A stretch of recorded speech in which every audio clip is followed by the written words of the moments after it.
Veterans who recently joined the federal workforce are among those hardest hit by recent government layoffs.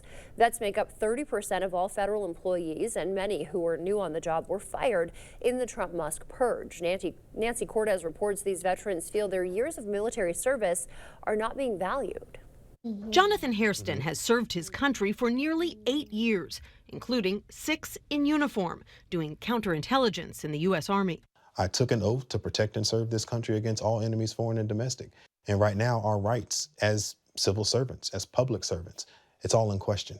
Hairston worked as a civilian AI specialist until 3 weeks ago, when he was fired as part of a purge at CISA, the agency responsible for government cybersecurity. The form letter Hairston received claimed he was not fit for continued employment. I feel like I've been dishonorably discharged without any voice of concern, no answers to any questions. Your service was disregarded. Service was disregarded. It's estimated at least 6,000 veterans have lost their government jobs over the past month. Kind of ironic. Many of them are disabled vets, like Stephen Dow. And then they said, you have about 5 minutes, pack up your personal things. Dow served in the Air Force for 20 years. A blast in Afghanistan left him with a broken neck. Why did you decide to look for a job with the federal government? Because I want to continue to serve. He started working as an executive assistant at the Pentagon 9 months ago. I mean, your review says you have a mastery of technology. Steve sets the standard for productivity. Yeah. You were good at your job. I was. Yeah. I take initiative for things. I find things that are broken and try to fix them. And that's ingrained in me from when I was in the military. Did you vote for President Trump? I did 3 times. Why? Because I thought he was the right person for the job. And I didn't expect this. So what's your message to him now?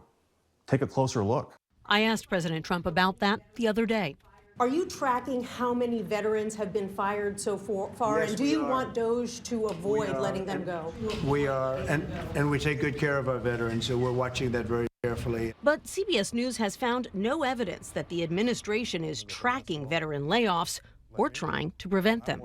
It's harmful to the mental health of veterans, right? Some of us have lost friends and family members serving this country.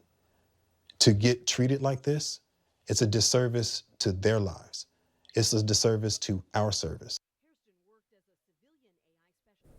And gas prices are dropping nationwide as recession concerns grow. According to AAA, the national average for regular gas now stands at $3.08. Prices at the pump have been falling steadily since July, with oil prices down 11% since January. While cheaper gas brings relief to drivers, economists warn it signals potential economic trouble. If a recession actually hits, experts predict gas prices would fall even more dramatically.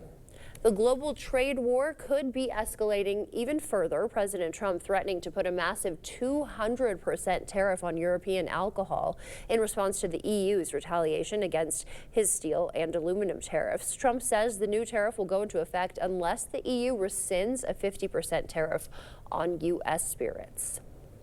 And DOJ is now taking on the U.S. Postal Service as its next efficiency target. The Postmaster General signed an agreement with DOJ to streamline operations.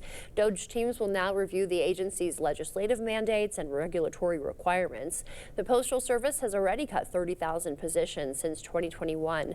Another 10,000 employees will leave through voluntary early retirement over the next month.